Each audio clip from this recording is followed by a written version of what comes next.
तीसरी पुतली चंद्रकला की कहानी। तीसरे दिन जब वह सिंहासन पर बैठने को हुआ तो चंद्रकला नाम की तीसरी पुतली ने उसे रोककर कहा, हे राजन, यह क्या करते हो? पहले विक्रमादित्य जैसे काम करो, तब सिंहासन पर बैठना।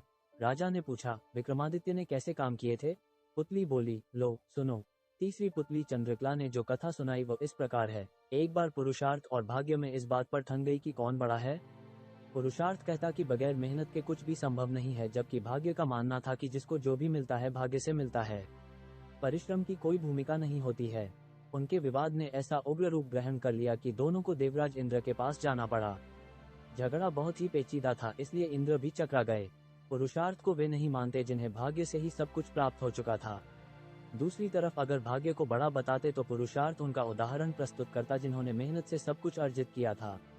इंद्र असमंजस में पड़ गए और किसी निष्कर्ष पर नहीं पहुंचे। काफी सोचने के बाद उन्हें विक्रमादित्य की याद आई।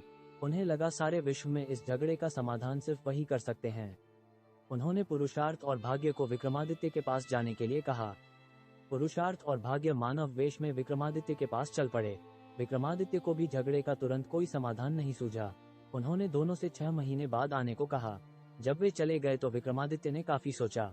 समाधान के लिए वे सामान्य जनता के बीच वेश बदलकर घूमने लगे। काफी घूमने के बाद भी जब कोई संतोषजनक हल नहीं खोज पाए तो दूसरे राज्यों में भी घूमने का निर्णय किया। काफी भटकने के बाद भी जब कोई समाधान नहीं निकला तो उन्होंने एक व्यापारी के यहाँ नौकरी कर ली। व्यापारी ने उन्हें नौकरी उनके ये कहने पर दी कि जो काम दूसरे नहीं कर सकते हैं वे कर देंगे। कुछ दिनों बाद वो व्यापारी जहाज पर अपना माल लादकर दूसरे देशों में व्यापार करने के लिए समुद्री रास्ते से चल पड़ा। अन्य नौकरों के अलावा उसके साथ विक्रमादित्य भी थे। जहाज कुछ ही दूर गया होगा कि भयानक तूफान आ गया। जहाज पर सवार लोगों में भय और हताशा की लहर दौड़ गई। किसी तरह जहाज एक टापू के पास आया और वहां लंगर डाल दिया गया। जब तूफान समाप्त हुआ तो लंगर उठाया जाने लगा, मगर लंगर किसी के उठाए न उठा। अब व्यापारी को याद आया कि विक्रमादित्य ने ये कहकर नौकरी ली थी कि जो कोई न कर सकेगा वे कर देंगे। उसने विक्रम से लंगर उठाने को कहा। लंगर उनसे आसानी से उठ गया। लंगर उठते ही जहाज तेज गति से बढ़ गया, लेकिन टापू पर विक्रमादित्य छूट गए। उनकी समझ में नहीं आया क्या किया जाए। द्वीप पर घूमने फिरने चल पड़े।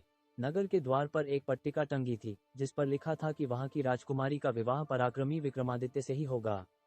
वे चलते चलते महल तक पहुंचे। राजकुमारी उनका परिचय पाकर खुश हुई और दोनों का विवाह हो गया। कुछ समय बाद वे कुछ सेवकों को साथ ले अपने राज्य की ओर चल पड़े। रास्ते में विश्राम के लिए जहां डेरा डाला वहीं एक सन्यासी से उनकी भेंट हुई। सन्यासी ने उन्हें एक माला और एक छड़ी दी। उस माला की 2 विशेषताएं थीं। उसे पहनने वाला अदृश्य होकर सब कुछ देख सकता था तथा गले में माला रहने पर उसका हर कार्य सिद्ध हो जाता। छड़ी से उसका मालिक सोने के पूर्व कोई भी आभूषण मांग सकता था। सन्यासी को धन्यवाद देकर विक्रमादित्य अपने राज्य लौटे। एक उद्यान में ठहरकर संग आए सेवकों को वापस भेज दिया तथा अपनी पत्नी को संदेश भिजवाया कि शीघ्र ही वे उसे अपने राज्य बुलवा लेंगे। उद्यान में ही उनकी भेंट एक ब्राह्मण और एक भाट से हुई। वे दोनों काफी समय से उस उद्यान की देखभाल कर रहे थे। उन्हें आशा थी कि उनके राजा कभी उनकी सुध लेंगे तथा उनकी विपन्नता को दूर करेंगे। विक्रमादित्य पसीज गए। उन्होंने सन्यासी वाली माला भाट को तथा छड़ी ब्राह्मण को दे दी। ऐसी अमूल्य चीजें पाकर दोनों धन्य हुए और विक्रम का गुणगान करते हुए चले गए। विक्रम राज दरबार में पहुंचकर अपने कार्य में संलग्न हो गए।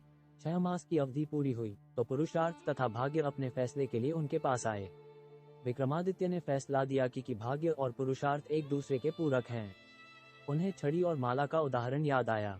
जो छड़ी और माला उन्हें भाग्य से सन्यासी से प्राप्त हुई थीं, उन्हें ब्राह्मण और भाट ने पुरुषार्थ से प्राप्त किया। पुरुषार्थ और भाग्य पूरी तरह संतुष्ट होकर वहां से चले गए। कहानी सुनाकर पुतली बोली, बोलो राजा, क्या आप में है ऐसा न्यायप्रिय फैसला देने की दक्षता और अमूल्य वस्तुएं दान में देने का हृदय और सामर्थ्य? राजा फिर सोच में पड़ गए और तीसरे दिन भी सिंहासन पर नहीं बैठ सके।